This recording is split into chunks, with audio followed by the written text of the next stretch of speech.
Então, é uma coisa muito importante, desde o início dos seus estudos, você perceber quais modalidades de narrativa se impregnaram na sua mente. Porque daí tudo que você ouve, você tende a transformar naquele tipo de narrativa que você está acostumado. Não é isso? Então nós temos que ampliar a nossa imaginação narrativa. Não imaginação verbal, imaginação narrativa, ou seja, imaginar situações humanas diferentes. Né? Se você acostumou com meia dúzia, você vai ficar naquela meia dúzia o resto da sua vida. E tudo que você ouvir, você vai... Se você tiver que contar, você vai contar daquele jeito que você aprendeu a contar. Então, e quando você vê o nosso jornalismo inteiro, o que é o jornalismo brasileiro? Assim, é uma narrativa no qual existe alguém da direita fazendo alguma sacanagem. É só isto. Não existe sacanagem da direita? É claro que existe. Mas o mundo não se reduz a isso. Você veja, também é importante você ter em vista o seguinte fenômeno, que eu outro dia mencionei num breve post, mas eu deveria ter explicado melhor. De quando aparece a figura do intelectual moderno, quer dizer, intelectual que exerce influência pública, né? Isso começa mais ou menos no século XVIII. Né? Existe um acontecimento que retorna ciclicamente, que é um bando de intelectuais, são pessoas próximas dos ricos e poderosos e que têm interesse neles, né?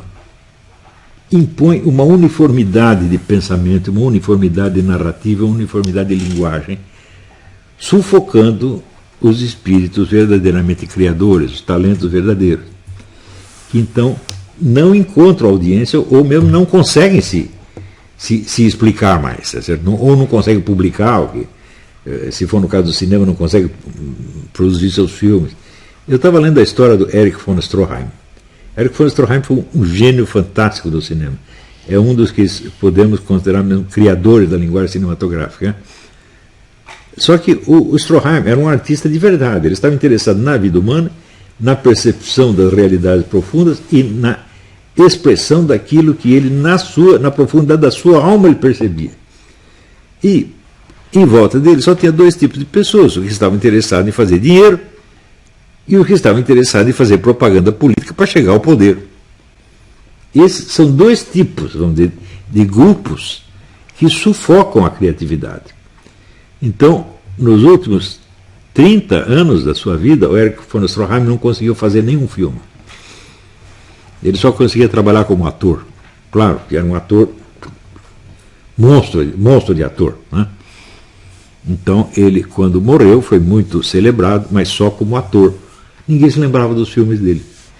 E quando hoje você vê os filmes que ele fez, né, o Greed, Cobiça, né, tirado de um romance clássico do Frank Norris, né,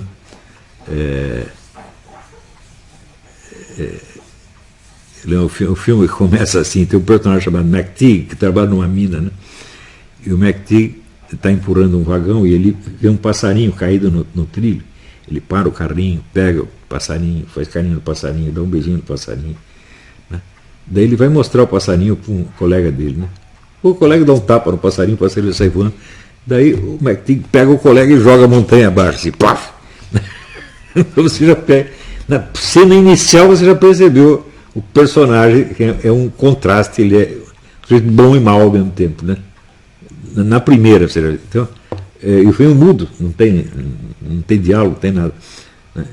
Ele fez esse filme, ele fez um outro filme que chama Os Maridos Cegos, né? História de um Corno. Fez o filme A Viúva Alegre, fez filmes maravilhosos. Mas todos os filmes eram muito carregados de sentido humano, espiritual, mais profundo. E os caras não gostavam disso, queriam um filme ou para fazer propaganda política, que nem o Eisenstein, né? Que é uma espécie, um sub-Stroheim, ou queriam fazer filme só para ganhar dinheiro. Né? Então você vê que logo no começo, por exemplo, aparece o Georges Méliès, que faz o filme sobre o Homem na Lua, que é um filme de diversão, né? Ficção científica e diversão, atrai multidões, né? E aparece o Eisenstein com aqueles filmes de propaganda comunista.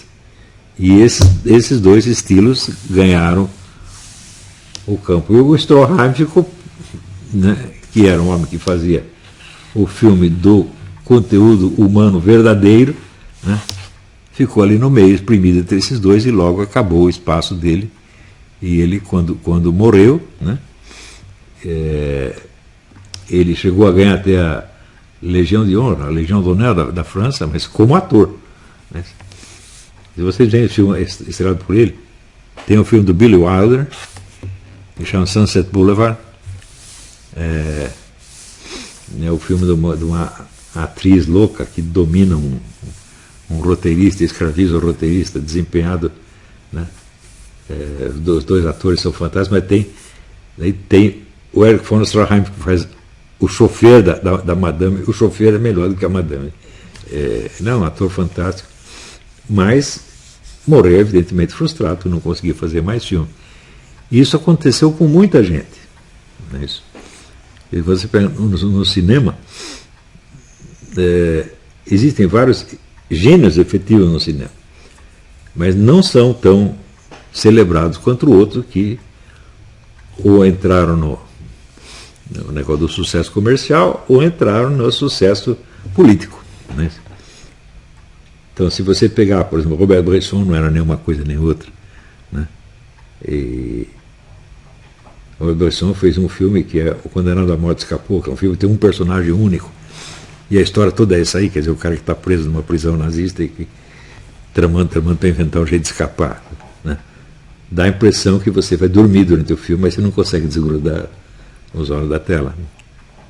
Também ele fez uma narrativa que é uma das mais difíceis, que é O Diário de um Parco da Aldeia, tirado do romance do Jorge Bernanos, que é o personagem mais difícil, é um santo. E é um santo que não sabe que é santo. Entendeu? É um personagem dificílimo de fazer e ele conseguiu fazer. Né?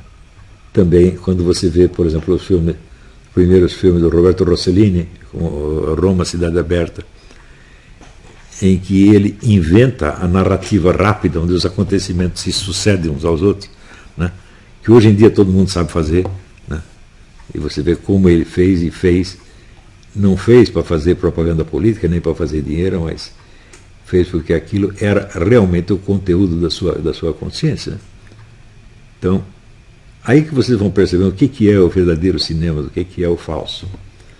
O falso engana muito, muita gente gosta, claro, porque mesmo os cineastas falsos, eles não inventam nada.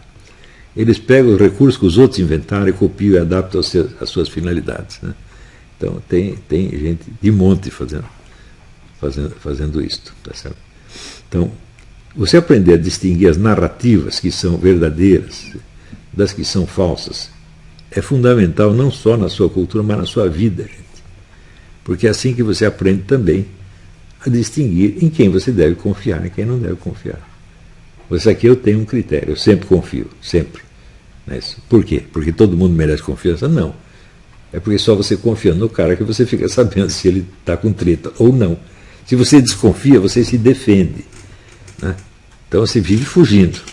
Então, quer dizer, você não arrisca nada e você não conhece ninguém. Você se defende de conhecer as pessoas. Por isso que eu digo, não, todo mundo se gaba. A mim ninguém me engana. Eu digo, a mim me engana, mas engano uma vez. Né? Duas não. Engano. Para que eu preciso ficar desconfiando, né? Conjeturando? Será que o cara está com treta? Não. Se ele está com a treta e fez a treta, eu já vi, não preciso pensar mais. Tá certo? Então a pessoa pensa que eu sou ingênuo. Eu me deixo enganar uma vez. Né? E as pessoas, quando fogem, fogem do vigarista, elas nunca vão saber. Eles vão viver fechados dentro da sua desconfiança, que no fundo é o seu medo, é o medo de viver. Né? Quer dizer, o medo de ser enganado é o medo de viver. Né? Então, assim, aquela pessoa que nos dá um conselho, né? Não confia nessa moça, que ela vai cornear você. Sai, se ela cornear, a gente fica sabendo, vai embora, ou manda ele embora. Qual é o grande problema? Então, é quem que nunca foi corno?